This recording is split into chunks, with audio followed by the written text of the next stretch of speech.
Good evening दोस्तों, I am Vinod Agarwal. जैसा कि मैं आप लोगों से बताया था मैंने कि सिलेबस ऑनलाइन प्लेटफॉर्म पर मैं पूरा कराऊंगा आपको।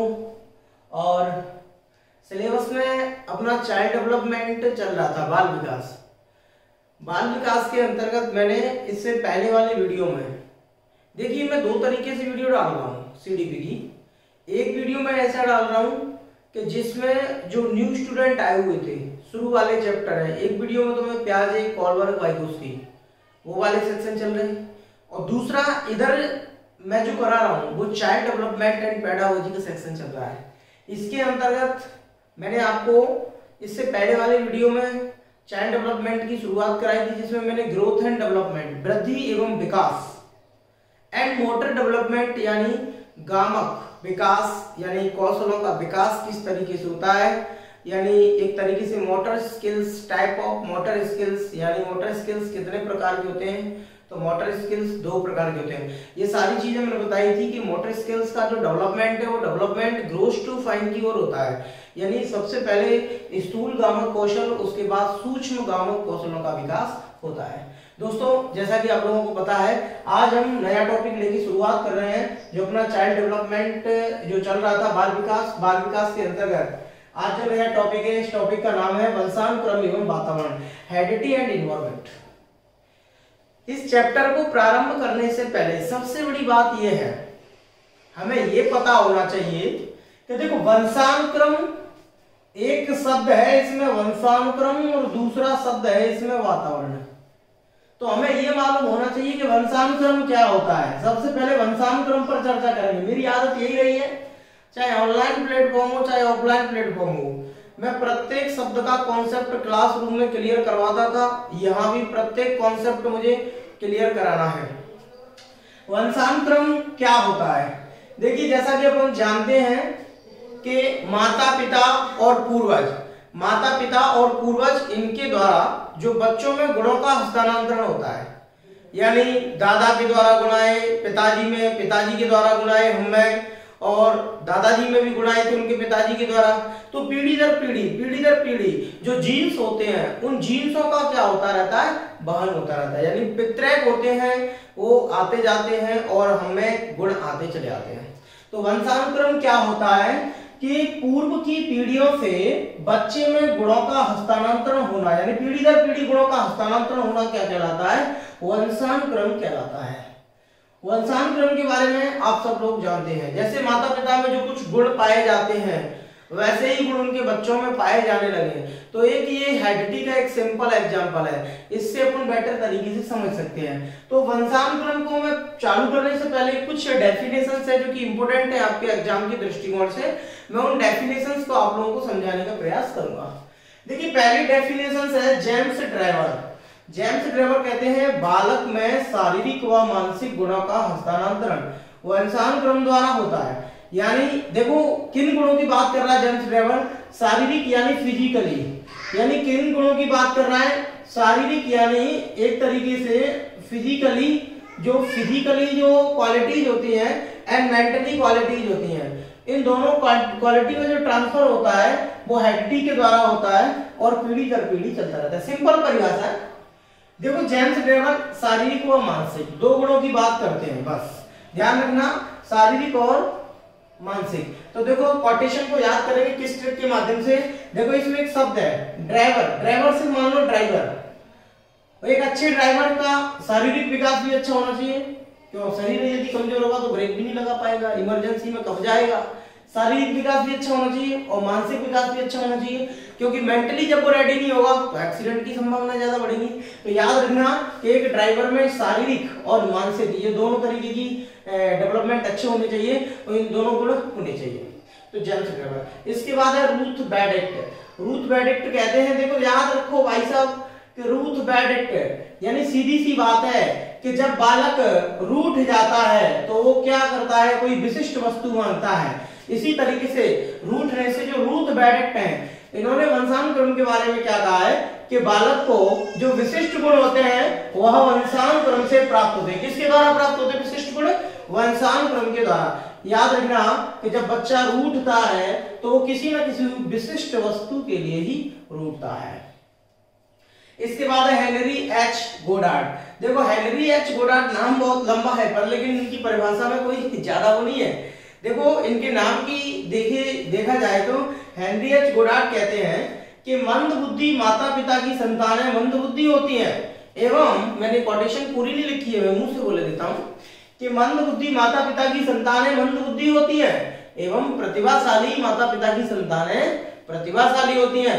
यानी ये कहने का मतलब एक समानता के नियम को फॉलो कर रहे हैं और कई कंडीशन में इनका अपोजिट यानी विलोम भी संभव है। इसके बाद है डगडेल। देखो डगडेल की मैं बात करूं, डगडेल सीधी सी बात है, कौन सा इंसान डगमगाता है? जो चरित्रहीन होता है। ये मान के चलो इंसान डगमगाता कौन सा है? जो चरित्रहीन व्यक्ति जल्दी डगमगा जाता है।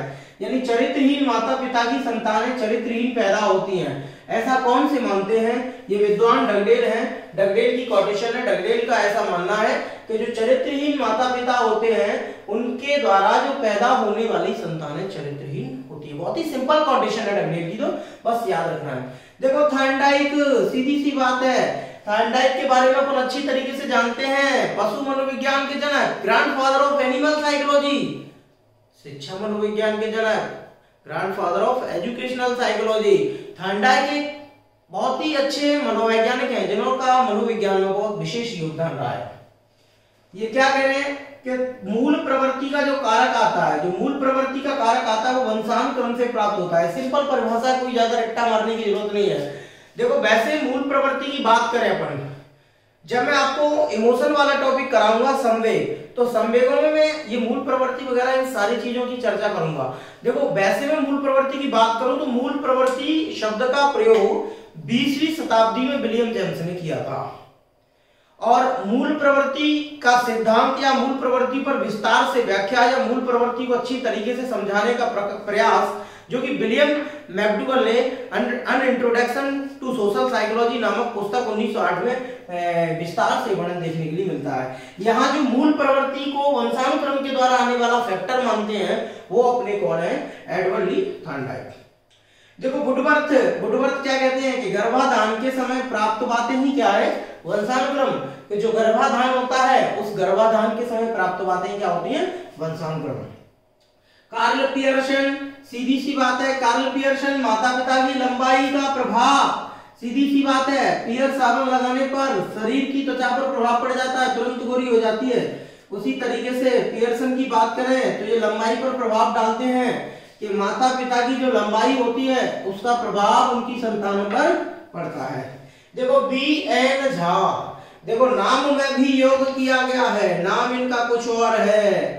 याद रखना दोस्तों, नाम कुछ पूरा और है। बी, देखो एन और झा, इन्होंने अपने नाम को एक योग में बना दिया है। तो यहाँ रखना याद कि समस्त विशेषताओं का जो पूर्ण योग होता है वो क्या है? वंशानुक्रम। ऐसा किसका मानना है?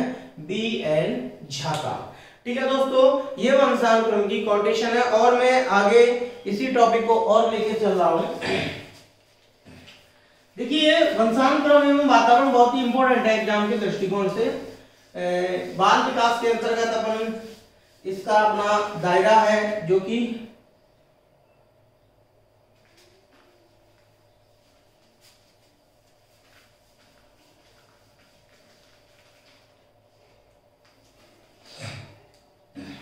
और घर बैठे स्टडी करो, कोई दिक्कत नहीं है। अगर वीडियो पसंद आता है तो हमारे चैनल को सब्सक्राइब कर लें और वीडियो को लाइक कर लें, इसका कोई आपका पैसा नहीं लगेगा। और सब्सक्राइब करने के बाद बेल आइकन अवश्य दबाएं जिससे कि मैं कोई नई वीडियो अपने चैनल पर डालूंगा तो आप लोगों के पास सबसे पहले नोटिफिकेशन पहुंचेगा और आप वीडियो को देख सकते हो। और आपका सहयोग ही ये इस कार्यक्रम को चला रहा है, नहीं तो मेरी कोई क्षमता नहीं थी इस कार्यक्रम को चलाने की। आप सभी लोगों के प्रेम के कारण या सहयोग के कारण ऐसा पॉसिबल है। देखिए अब मैं चर्चा करता हूं वंशानुक्रम की विस्तार से, वंशानुक्रम को और आगे समझाता हूं। देखिए मैंने इधर लिखा हुआ है वंशानुक्रम। मैं अब चर्चा करता हूं वंशानुक्रम होता क्या है, किस तरीके से। अब मैं वंशानुक्रम की कार्य प्रणाली को एक तरीके से समझा दूं कि वंशानुक्रम की क्या कार्य प्रणाली है। देखिए वंशानुक्रम आप जानते हैं इसे बोलते हैं हेरिडिटी। मैं अब आपको थोड़ा सा बताना चाहूंगा कि ये जो मनुष्य होता है, यानी सीधी सी बात है कि जो मनुष्य होता है या मानव जीवन, कि जो मानव जीवन होता है ना, मानव जीवन, इस मानव जीवन का जो प्रारंभ होता है या इस मानव जीवन की जो शुरुआत होती है ना, शुरू में इस मानव जीवन की शुरुआत होती है दो कारकों से मिलकर के। यानी जो मानव जीवन एक तरीके से दो कारकों से मिलकर के होता है संपन्न। एक तरीके से एक होता है वंशानुक्रम और दूसरा होता है वातावरण। यानी मानव जीवन वंशानुक्रम एवं वातावरण दोनों के माध्यम से चलता है। इसमें वंशानुक्रम का भी योगदान रहता है और वातावरण का भी योगदान रहता है। अब मानव जीवन में योगदान दोनों का रहता है, पर लेकिन मानव जीवन की शुरुआत कहां से होती है? देखिए मानव जीवन की शुरुआत होती है वंशानुक्रम में ही। मैं आपको बता रहा हूं कि देखिए मानव जीवन जब प्रारंभ होता है, देखिए एक कोष से मानव जीवन की शुरुआत होती है। देखिए मनुष्य के शरीर में बहुत सारी कोशिकाएं या कोष होते हैं, लेकिन जब मनुष्य का जीवन प्रारंभ होता है उस समय केवल एक कोष होता है। उस कोष को एक कोष या संयुक्त कोष जिसे जाइगोट भी अपन कहते हैं। तो थोड़ा मैं बताना चाहूंगा कि जब मानव जीवन का प्रारंभ होता है उस समय एक कोष से मानव जीवन का प्रारंभ होता है। मानव का जीवन कहां से प्रारंभ होता है? एक कोष। इस एक कोष को संयुक्त कोष भी कहते हैं। इस एक कोष को क्या बोलते हैं? संयुक्त कोष, और अंग्रेजी में इसे बोलते हैं जाइगोट। यानी इस एक कोष को संयुक्त कोष भी कहा जाता है। अब यहां समझने वाली बात यह है कि ये जो एक कोष होता है, ये जो संयुक्त कोष होता है, ये बनता कैसे है? मनुष्य के जीवन का प्रारंभ यहीं से हो रहा है। यानी मनुष्य के जीवन का प्रारंभ यहीं से हो रहा है। ये बनता कैसे है? तो देखो एक कोष के बनने की बात मैं बताऊं आपको कि जो एक कोष होता है ना, तो ये दो उत्पादक कोष इसको मिला करके बनाते हैं। दो उत्पादक कोष कहां से आते हैं? वो देखो एक होता है पिता का और एक होता है माता का। दो प्रोड्यूसर सेल होते हैं। देखिए पिता का होता है जिसे बोलते हैं पितृकोष, और माता का होता है जिसे बोलते हैं अपन मातृकोष। देखिए मानव की जीवन का प्रारंभ एक कोष से होता है गर्भावस्था में। यानी अब देखा जाए तो एक कोष से प्रारंभ हुआ, तो मैं थोड़ा इसको और हटा के बना देता हूं जिससे सारा, हाँ, एक कोष जिसे अपन संयुक्त कोष भी कहते हैं, यानी जाइगोट। हाँ, जाइगोट के बारे में, तो ये जो जाइगोट होता है ये बनता कैसे है? जाइगोट कैसे बनता है? जाइगोट बनता है दो उत्पादक कोषों से। कितने उत्पादक कोष? दो उत्पादक कोष। एक उत्पादक कोष होता है पिता का और एक उत्पादक कोष होता है माता। तो जो माता का होता है जिसे अपन बोलते हैं मातृकोष, और जो पिता से प्राप्त होता है उसे अपन बोलते हैं पितृकोष। यानी दो उत्पादक कोष होते हैं, एक होता है मातृकोष और एक होता है पितृकोष। देखो मातृकोष और पितृकोष ये दोनों मिलकर के क्या बनाते हैं? संयुक्त कोष बनाते हैं। मातृकोष और पितृकोष ये दोनों मिलाकर के क्या बनाते हैं? संयुक्त कोष बनाते हैं। जब ये संयुक्त कोष बन जाता है, भ्रूण यानी जाइगोट बन जाता है, तो जाइगोट से ही क्या है कि गर्भावस्था से यानी जो बीजावस्था से ही एक तरीके से बच्चे का जो विकास है वो प्रारंभ हो जाता है। अब जो एक कोष या संयुक्त कोष होता है, अब देखो मातृकोष या पितृकोष पर थोड़ा सा मैं बताना चाहूंगा कि ये जो पितृकोष होता है, ये जो पितृकोष होता है, इस पितृकोष में भी अपन को पता है कि मनुष्य में 23 जोड़े गुणसूत्र के पाए जाते हैं। यानी मानव प्रजाति में चाहे नर हो चाहे मादा हो, 23 जोड़े गुणसूत्रों के पाए जाते हैं। देखिए जो पितृकोष होता है इसमें भी 23 जोड़े गुणसूत्र के पाए जाते हैं, और जो मातृकोष होता है इसमें भी 23 जोड़े गुणसूत्रों के पाए जाते हैं।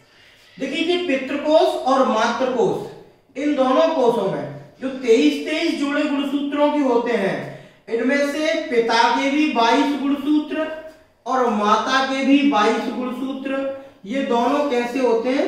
ये दोनों गुणसूत्र होते हैं समान।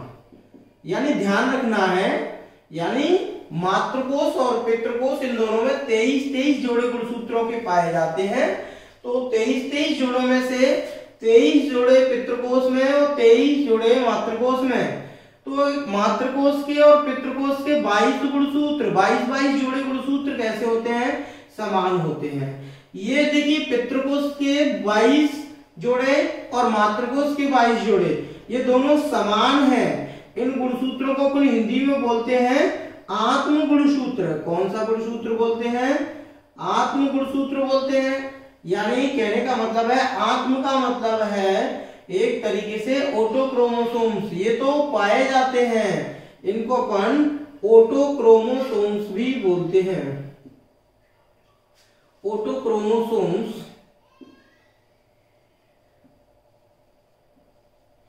यानी इनको अपन ऑटोक्रोमोसोम्स बोलते हैं, आत्म गुणसूत्र कहते हैं। वैसे 23 जोड़े पाए जाते हैं। अब मैं थोड़ा अपने लेक्चर को और आगे की ओर बढ़ाता हूं, जिससे आप लोगों को अच्छा समझ में आ जाए। देखिए ये तो पता चला कि 22 जोड़े गुणसूत्रों के समान होते हैं, और जो 22 जोड़े समान होते हैं इनको आत्म गुणसूत्र या ऑटोक्रोमोसोम्स कहा जाता है, या ऑटोक्रोमोसोम्स बोलते हैं इनको। ठीक है क्या? अब मैं आगे थोड़ा और बताना चाहूंगा।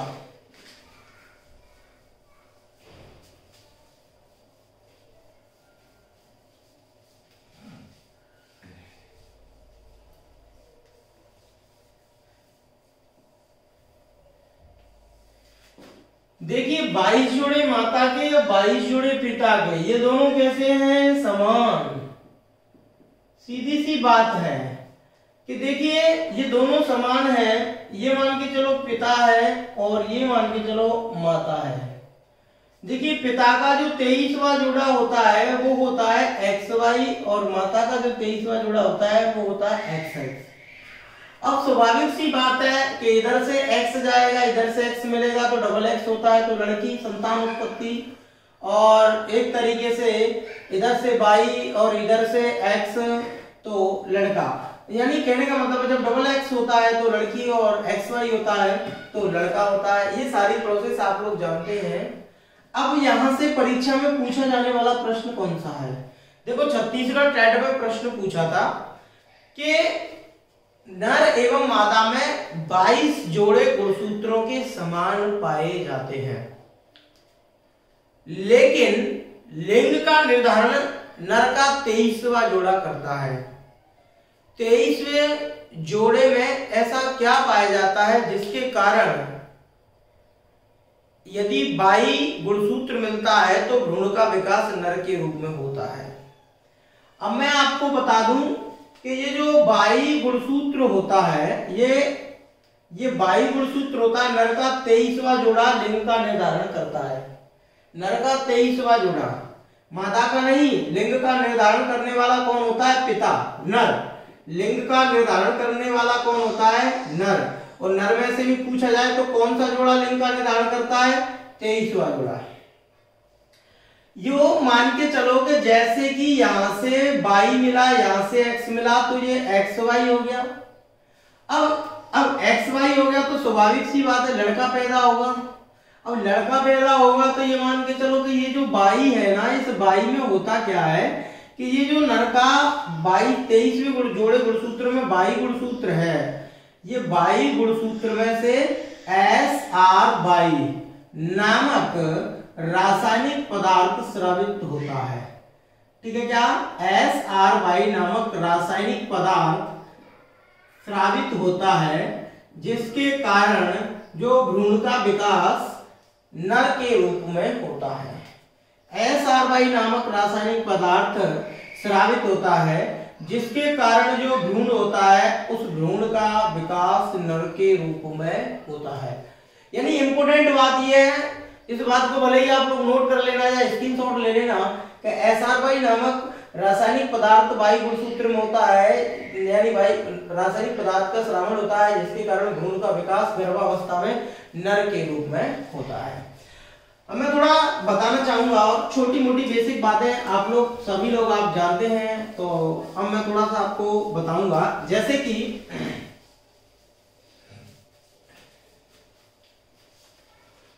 देखिए ये जो गुणसूत्र होता है, गुणसूत्र जिसे अपन बोलते हैं क्रोमोसोम्स, ये जो गुणसूत्र होता है जिसे अपन बोलते हैं क्रोमोसोम्स, ये जो क्रोमोसोम्स होता है, अब प्रश्न ये पूछा जाता है आपसे परीक्षा में कई बार, सिंपल प्रश्न है वैसे, वंशानुक्रम की इकाई क्या है?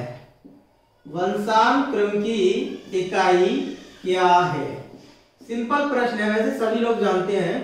तो आपका जवाब यही आता है कि वंशानुक्रम की इकाई। वैसे हम कई बार भ्रमित हो जाते हैं, जैसे कि उसने एक ऑप्शन दे दिया गुणसूत्र, दूसरा ऑप्शन दे दिया उसने पितृक, और तीसरा ऑप्शन उसने दे दिया, पहला गुणसूत्र दूसरा दे दिया पितृक, और तीसरा उसने दे दिया एक तरीके से दोनों, और चौथा दे दिया कोई नहीं। तो हम यहाँ पर क्या है, कंफ्यूजन हो जाते हैं। कई बार हमें गुणसूत्र लगता है, कभी हमें पितृक लगता है। गुणसूत्र को क्रोमोसोम्स बोलते हैं और पितृक को बोलते हैं जीन्स। तो अब याद रखने वाली बात यह है कि जो वंशानुक्रम की जो यूनिट है वो यूनिट क्रोमोसोम्स नहीं है। वंशानुक्रम हेरिडिटी की जो यूनिट है वो क्या है, जीन्स। यानी वंशानुक्रम की इकाई क्या होती है, जीन्स होती है। ध्यान रखने वाली बात है, बहुत ही इंपॉर्टेंट बात है वैसे तो। अब ये गुणसूत्र होता है, एक गुणसूत्र में कितने पितृक पाए जाते हैं? एक गुणसूत्र में कितने पितृक पाए जाते हैं? सीधी सी बात है कि एक गुणसूत्र में लगभग 40 से लेकर के 100 तक जीन्स पाए जाते हैं। अब जीन्स को ही वंशानुक्रम की इकाई क्यों कहते हैं? जीन्स को वंशानुक्रम की इकाई इसलिए कहते हैं कि जीन्स को अपन हिंदी में बोलते हैं पितृक, और गुणों, देखो वंशानुक्रम टिका किस पे है कि जैसे मेरे दादाजी के गुण मेरे पिताजी में है, मेरे पिताजी के गुण मुझ में आए, मेरे गुण मेरे बेटे में जाएंगे, मेरे बेटे के गुण उसके बेटे में जाएंगे। तो यानी गुणों का हस्तांतरण हो रहा है, यानी पूर्व की पीढ़ियों से गुण पीढ़ी दर पीढ़ी, पीढ़ी दर पीढ़ी, पीढ़ी दर पीढ़ी चले आ रहे हैं। गुणसूत्रों के द्वारा गुणों का हस्तांतरण नहीं होता है, गुणों का हस्तांतरण होता है वो पितृक के द्वारा होता है, जीन्स। यानी यही बात मैं कह रहा हूं, पितृक जिन्हें अपन बोलते हैं जीन्स। तो पितृक गुणों को वहन करते हैं, गुणों का वहन करने वाले पितृक होते हैं, इसलिए वंशानुक्रम की इकाई गुणसूत्र ना होते हुए पितृक को अपन मानते हैं। और स्वाभाविक सी बात है, कई पितृकों से मिलकर के, यानी 40 से लगभग 40 से लेकर के 100 पितृक मिलकर के गुणसूत्र बनाते हैं, 40 से लेकर के 100 जीन्स मिलकर के क्रोमोसोम्स का निर्माण करते हैं। अब स्वाभाविक सी बात है कि भाई पितृक को ही वंशानुक्रम की इकाई क्यों बोलते हैं? पितृक को वंशानुक्रम की इकाई इसलिए बोलते हैं क्योंकि गुणों का वहन करने वाले यही होते हैं। देखो ये इंपॉर्टेंट बातें थी। अब मैं आपको एक और बता दूं कि ये जो जीन्स, एक तरीके से देखा जाए जो जीन्स है वो वंशानुक्रम की इकाई है 100%। और अब यहां से बात ये आती है कि वंशानुक्रम की इकाई जीन्स है, वंशानुक्रम के पिता कौन है? Father of heredity. तो फादर ऑफ हेरिडिटी है जॉन ग्रैंगर मेंडल। अभी मैं आगे उनकी थ्योरीज पढ़ाऊंगा, ठीक है क्या? आगे और चर्चा करते हैं वंशानुक्रम पर। ये तो छोटी छोटी बातें हैं, आप सभी लोग जानते हैं, वैसे नॉर्मल बेसिक बातें हैं। देखिए वंशानुक्रम में मैं आगे आपको बताऊंगा, अब इंपोर्टेंट चीजें हैं, या तो मैं इनको बोलूं इंपोर्टेंट बातें क्यों है। देखो मैं इनको बोलता हूं कि वंशानुक्रम के 3 नियम है, बस सिद्धांत भी है, पर लेकिन कई बुक्स वाले और कई बोर्ड जो कि इनको सिद्धांत भी बोल देते हैं। तो ध्यान रखना, अगर सिद्धांतों में भी बात आती है तो भी यही काम करेंगे। और नियमों की बात करते हैं, वैसे मेरे नजरिए से 3 नियम है वंशानुक्रम के। एक नियम है जिसका नाम है समानता का नियम। देखिए समानता का नियम जिसे अपन बोलते हैं law of similarity, law of similarity. देखिए समानता का नियम, इस नियम का प्रतिपादन किया था सोरेनसन महोदय ने। किसने किया था? सोरेनसन ने इस नियम का प्रतिपादन किया था, समानता का नियम। देखिए समानता का नियम क्या कहता है? समानता का नियम यह कहता है कि माता पिता में जो गुण पाए जाते हैं वही गुण उनके बच्चों में पाए जाते हैं। स्वाभाविक सी बात है कि जो गुण माता पिता में पाए जाते हैं वही गुण उनके बच्चों में पाए जाते हैं। जैसे एक दर्जी है, दर्जी के बच्चे में दर्जी के गुण चले गए। एक लोहार है, लोहार के गुण चले गए। किसान के बच्चे में किसान के गुण गए। और एक शिक्षक के बच्चे में शिक्षक के गुण गए, वो भी पढ़ाने लगा। यानी कहने का मतलब है कि जो माता पिता होते हैं, जैसे माता पिता होते हैं वैसे ही उनकी संतानें होती हैं। इसे अपन बोलते हैं लॉ ऑफ सिमिलैरिटी, यानी समानता का नियम। यानी समानता के नियम के बारे में सबसे सिंपल बात क्या है, तो ध्यान रखने वाली बात यही है कि जैसे माता पिता वैसी ही उनकी संतानें। देखिए दूसरा नियम है वंशानुक्रम का। इस नियम का नाम है भिन्नता का नियम, यानी भिन्नता का नियम। देखिए भिन्नता के नियम को अपन बोलते हैं एक तरीके से लॉ ऑफ डिससिमिलैरिटी, यानी लॉ ऑफ डिससिमिलैरिटी, भिन्नता का नियम। देखिए भिन्नता का नियम में दो लोगों का प्रतिपादक में नाम आता है, एक है अपना डार्विन और दूसरा है अपना लैमार्क। ये दोनों के नाम आते हैं भिन्नता के नियम के अंतर्गत। देखिए लॉ ऑफ डिससिमिलैरिटी क्या बोलता है, देखिए लॉ ऑफ डिससिमिलैरिटी ये बोलता है कि जो माता पिता होते हैं ना, ये जो माता पिता और माता पिता के द्वारा जो उनकी संतान पैदा होती है, वो संतान उनसे ना उनके समान होगी ना उनके जस्ट विपरीत होगी। यानी माता पिता से उनकी संतान कुछ न कुछ रूप में भिन्न होगी, जैसे कद में, काठी में, रंग में, रूप में, त्वचा में। यानी माता पिता के तुलना में संतान को देखा जाए तो माता पिता को देखते हुए उनकी संतानों में कुछ ना कुछ भिन्नता जरूर देखने के लिए मिलती है। ये अपना लॉ ऑफ डिससिमिलैरिटी। इसके बाद जो वंशानुक्रम का जो तीसरा नियम है, बहुत ही इंपॉर्टेंट है, बहुत ही महत्वपूर्ण नियम है। इस नियम का नाम है प्रत्यागमन का नियम, या विपरीत गुणों के हस्तांतरण का नियम भी बोलते हैं इसको अपन। प्रत्यागमन का नियम, प्रत्यागमन का नियम, या फिर मैं बोलूं तो विपरीत गुणों के हस्तांतरण का नियम ही इसको मैं बोल सकता हूं। देखिए इसको अपन बोलते हैं law of regression. Law of regression बोलते हैं इसको अपन, लॉ ऑफ रिग्रेशन। तो देखो दोस्तों, जो लॉ ऑफ रिग्रेशन होता है, लॉ ऑफ रिग्रेशन क्या कहता है? देखिए लॉ ऑफ रिग्रेशन कहता है कि जैसे माता पिता हैं, ये माता और पिता, इनके द्वारा जो संतान पैदा की गई वो संतान बिल्कुल उनके विपरीत। कई बार ऐसा होता है हमारी सोसाइटी में, कुछ बच्चे ऐसे मिलते हैं जो माता पिता की तुलना में बिल्कुल अपोजिट होते हैं, और लोग बाग कहते हैं अरे तेरे तो पिताजी ऐसे नहीं है, तू ऐसा क्यों है बे? तो ये सीधा का सीधा क्यों है? Law of regression. आप और बात करें अपन तो जो राजा हिरण्यकश्यपु थे, राजा हिरण्यकश्यपु थे, उनके पुत्र जो प्रहलाद थे। देखिए राजा हिरण्यकश्यपु जो कि भगवान की भक्ति पर बिल्कुल भरोसा नहीं करते थे और उसके घोर विरोधी थे, और हिरण्यकश्यपु के जो पुत्र भक्त प्रहलाद थे वो भगवान के बहुत बड़े भक्त थे। यानी उनके पिताजी ने उनकी भक्ति को छुड़ाने के लिए, यानी पिताजी बिल्कुल नेगेटिव गुण, जैसे माता उसके पिता थे वैसे उनकी संतान नहीं थी। तो ये ऐसा उदाहरण है, ये हमारे सोसाइटी में कई बार क्या होता है कि लॉ ऑफ रिग्रेशन में देखने के लिए मिलता है।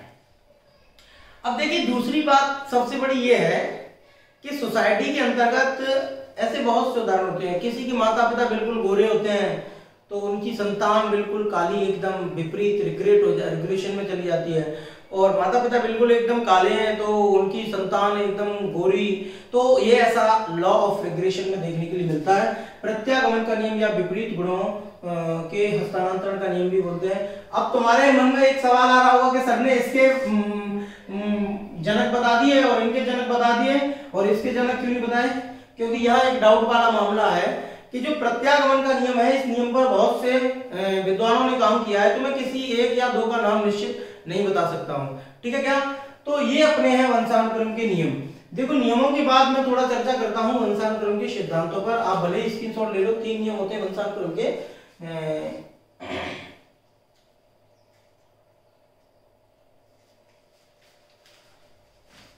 अब मैं थोड़ा आपको बताता हूं वंशानुक्रम के नियमों के बाद वंशानुक्रम के सिद्धांत। बहुत ही अच्छी बात है, वंशानुक्रम के सिद्धांतों पर अपन चर्चा करेंगे। देखिए वंशानुक्रम के सिद्धांत इंपॉर्टेंट है, एक ना एक क्वेश्चन जरूर आता है। देखिए सबसे पहले मैं बताऊंगा आपको वंशानुक्रम के सिद्धांतों में, सबसे पहला बताऊंगा मेंडल का आनुवंशिक सिद्धांत। देखिए मेंडल का आनुवंशिक सिद्धांत, मेंडल का आनुवंशिक, मेंडल का आनुवंशिक सिद्धांत। देखो मेंडल का आनुवंशिक सिद्धांत, देखिए मेंडल का आनुवंशिक सिद्धांत। अब इस सिद्धांत का नाम क्या है? इस सिद्धांत का नाम है मौलिक गुणों के संक्रमण का सिद्धांत, मौलिक गुणों के संक्रमण का सिद्धांत या मौलिक गुणों के संचरण का सिद्धांत। अब मैं थोड़ा मेंडल के बारे में बता दूं कि मेंडल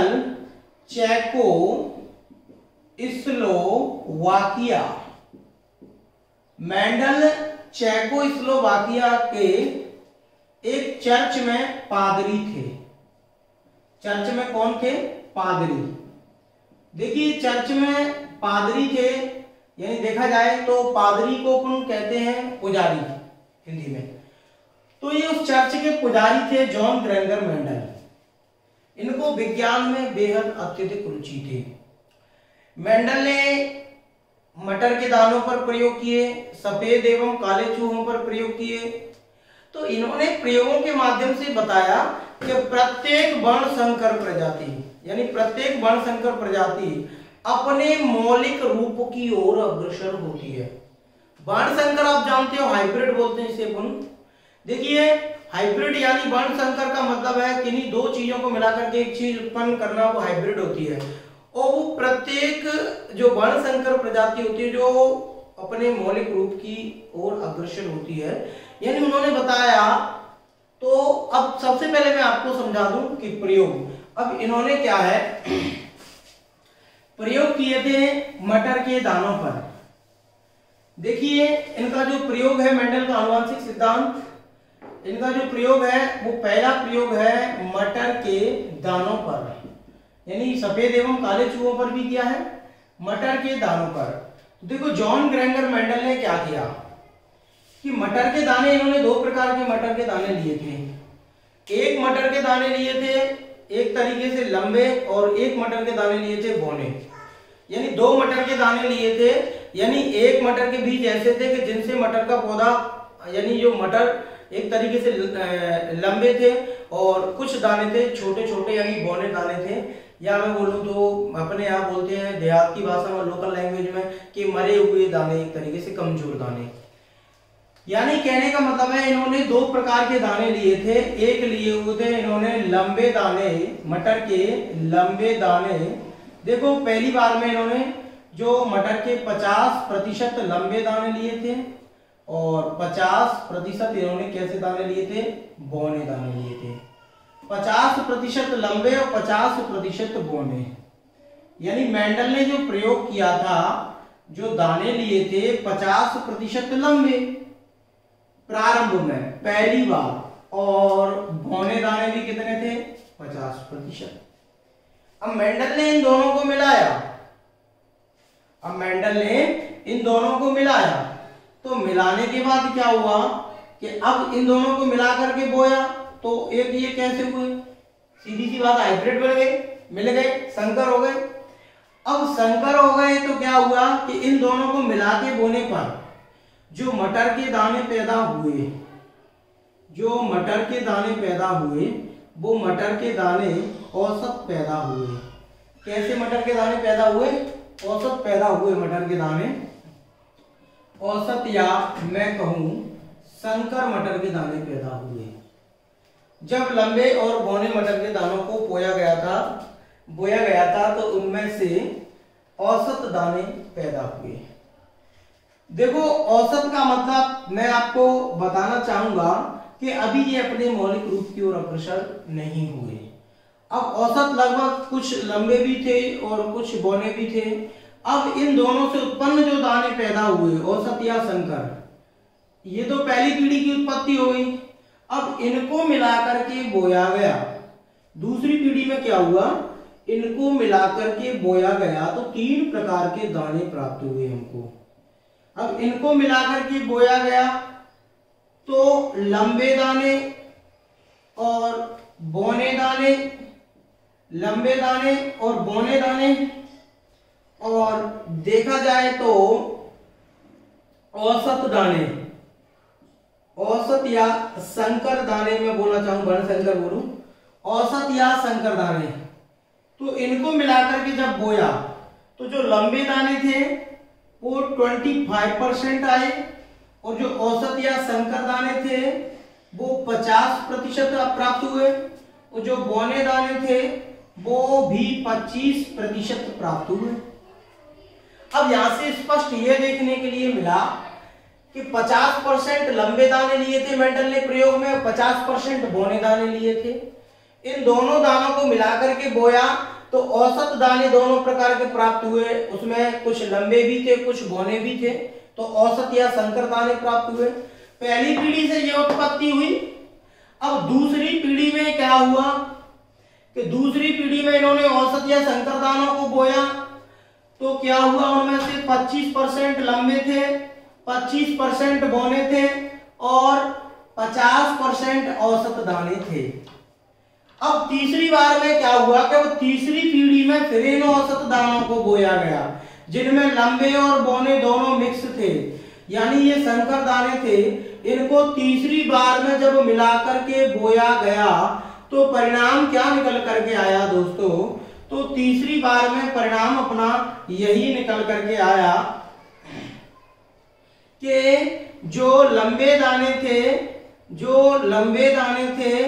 और जो बौने दाने थे ये दोनों लगभग 50-50% हमको प्राप्त हुए, यानी 50% लंबे दाने प्राप्त हुए और 50% बौने दाने प्राप्त हुए। अब देखो इस प्रयोग से आप लोगों को समझ में आ गया होगा, निश्चित ही नहीं आया होगा तो मैं दोबारा से फिर रिपीट करता हूं। देखो प्रयोग से स्पष्ट हो रहा है, अपन को क्लियर हो रहा है बिल्कुल कि मेंडल ने पहली पीढ़ी में क्या किया था, पहली बार में 50% लंबे लिए थे और कुछ 50% बौने लिए थे, दोनों को मिलाकर के बोया पहली पीढ़ी में तो औसत या संकर प्राप्त हुए, दोनों मिक्स के प्राप्त हुए। अब दूसरी प्रयोग में यानी पहली पीढ़ी और यहां से अब लग गई दूसरी पीढ़ी, और दूसरी पीढ़ी में औसत को बोया तो यहां से ये रिजल्ट निकल के आया 25% लंबे और 25% बौने और यहाँ 50% औसत या संकर।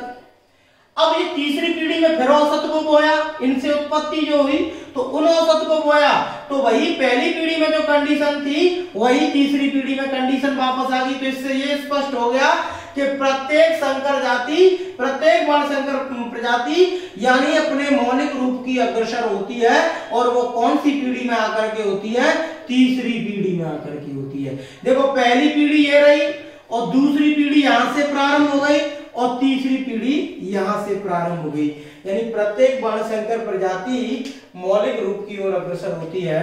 तो यानी ध्यान रखना, यानी तीसरी पीढ़ी में जाकर के अपने मौलिक रूप में आते हैं। इसी तरीके से काले एवं सफेद चूहों पर प्रयोग चला था।